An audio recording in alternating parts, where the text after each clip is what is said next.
Head of the government मेरे प्रधानमंत्री हैं और प्रधानमंत्री जी की सोच कतई आरक्षण विरोधी नहीं हो सकती। और ये कैबिनेट की मीटिंग में ही इस बात को कहा गया था। इस कंसर्न को मेरी पार्टी के तरफ से हम लोगों ने भी दर्ज कराया है।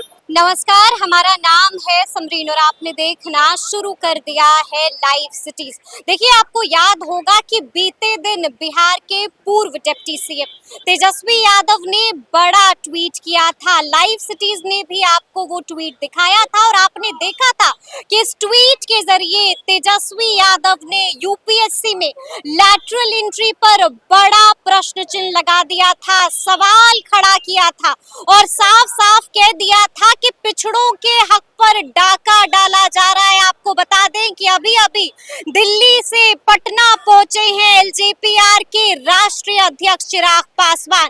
देखिए, चिराग पासवान से भी पत्रकारों ने इसको लेकर सवाल पूछा है और चिराग पासवान ने भी बड़ी ही बेबाकी से जवाब दिया है। क्या कुछ कहा है तेजस्वी यादव के आरोपों पर चिराग पासवान ने, सबसे पहले आप चिराग को सुनिए। ये दर्शाता है कि संभवतः आपके हाथ में भी अब अपने राज्य की व्यवस्था, अपने राज्य का तंत्र अब आपके कंट्रोल में भी नहीं है और इसीलिए इतनी ज्यादा अराजकता का माहौल बंगाल जैसे राज्य में बना हुआ है, जो सिर्फ और सिर्फ मुख्यमंत्री जी की लापरवाही, उनकी कमजोरी को दर्शाता है। राहुल गांधी ने आरएसएस से जुदा कर दिया और कहा कि सरकार आरक्षण खत्म करना चाहती है इस एंट्री के जरिए। देखिए, मैं इस दो बात को एकदम स्पष्ट कर दूं।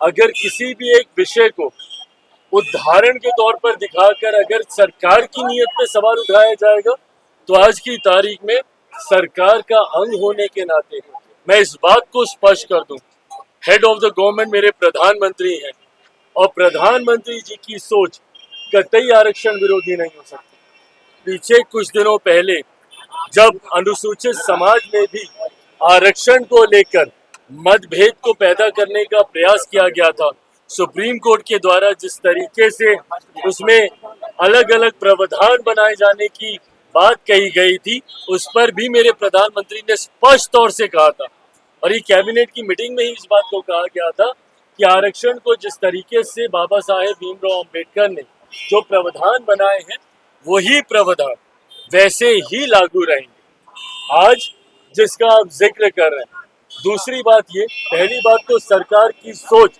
पूरी तरीके से आरक्षण के समर्थन में है, प्रधानमंत्री जी की सोच आरक्षण के समर्थन में है। दूसरी बात, मैं और मेरी पार्टी कतई सहमत नहीं है। आज जिस तरीके से कुछ पदों के नियुक्तियों के लिए डायरेक्ट बहाली के लिए सीधा वहां से डिमांड्स मांगी गई है जिसमें आरक्षण का ध्यान नहीं रखा गया है, इस बात के मेरी पार्टी भी पूरी तरीके से खिलाफ है। सरकार का अंग होने के नाते सरकार के उचित प्लेटफॉर्म पे इस कंसर्न को मेरी पार्टी के तरफ से हम लोगों ने भी दर्ज कराया है।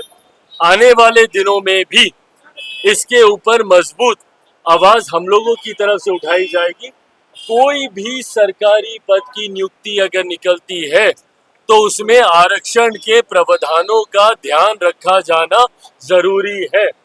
अनुसूचित जाति, जनजाति, पिछड़ा वर्ग का जो आरक्षण जिस तरीके से सरकारी नौकरियों में जिस तरीके से चलता आ रहा है, हर नियुक्ति में इसका ध्यान रखा जाए, ये अनिवार्य है।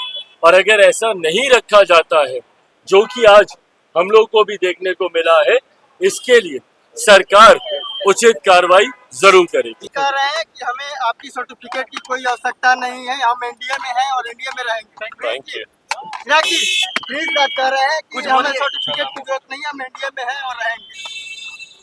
अच्छा, बिहार में तीसरी बार पुल गिरी है, एक ही पुल नीतीश जी का इस्तीफा मांगा जा रहा है। ये गलत है और जिस एजेंसी की लापरवाही है उसके ऊपर कड़ी से कड़ी कार्रवाई होनी चाहिए।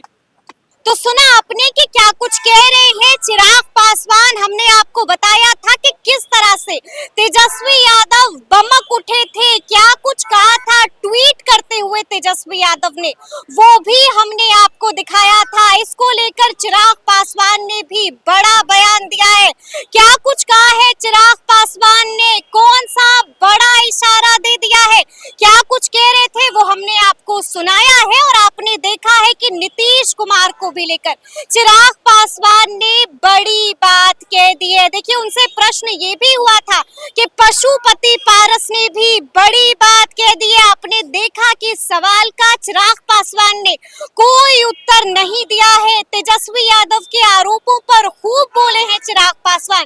तो फिर ये पूरी वीडियो आपको कैसी लगी है कमेंट करके हमें जरूर बताइएगा। तो ऐसे तमाम अपडेट्स के लिए ऐसे ही हमारे साथ बने रहिएगा और देखते रहिएगा लाइव सिटीज। बहुत शुक्रिया।